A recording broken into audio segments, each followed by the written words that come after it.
The island's call. The waves crashed against the shore as Hanna stepped onto the desolate island. It wasn't marked on any map, just a sliver of land her boat had drifted toward after her compass malfunctioned. She had been sailing alone, seeking solitude after a rough year, but now she regretted it. The island was eerily silent. No birds called, no insects buzzed, just the sound of her own breathing and the gentle lap of water against the jagged rocks. A thick fog rolled in, cloaking the twisted trees and rocky terrain. Hanna told herself it was just a random, uninhabited island, nothing more. But as she ventured inland, she found strange things.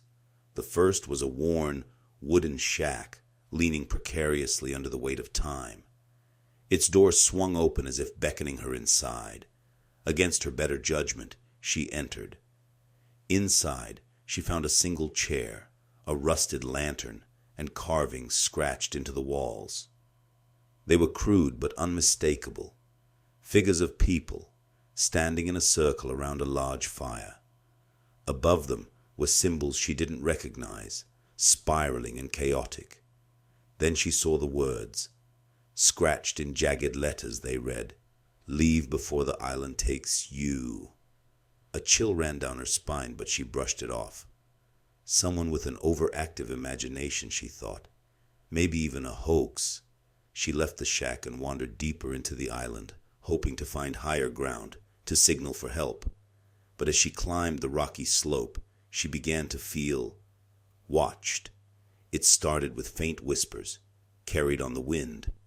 At first, she thought it was her imagination, but the voices grew louder, closer. They didn't make sense. Disjointed fragments of sentences, spoken in hushed, urgent tones. "Hanna, why did you come?" She froze. "Who's there?" she called out. Her voice echoed back, the only reply. The whispers stopped. Then, in the silence, she heard it. The soft crunch of footsteps behind her. Hanna spun around, but no one was there. The fog had thickened, swallowing the trail she had just walked. The trees twisted in unnatural ways, their branches reaching out like skeletal hands. Her heart raced as she hurried back toward the shore, only to find the beach had vanished. In its place was a dense forest that hadn't been there before. The whispers returned, louder now, overlapping voices calling her name. Then they shifted, morphing into laughter, low and guttural, like something mocking her fear. In the distance, she saw a figure. It was human-shaped but wrong, its movements jerky and unnatural.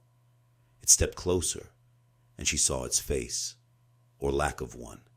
Its features were smooth, blank, like a mannequin's. Hanna ran. She sprinted through the fog, her lungs burning, the voices growing louder with every step. They were all around her now, overlapping and chaotic. The island itself seemed to shift and twist beneath her feet, leading her in circles. Finally, she reached the shack again. She slammed the door behind her, locking herself inside. The whispers stopped, replaced by silence. But then came the knocking, soft at first, then louder and louder.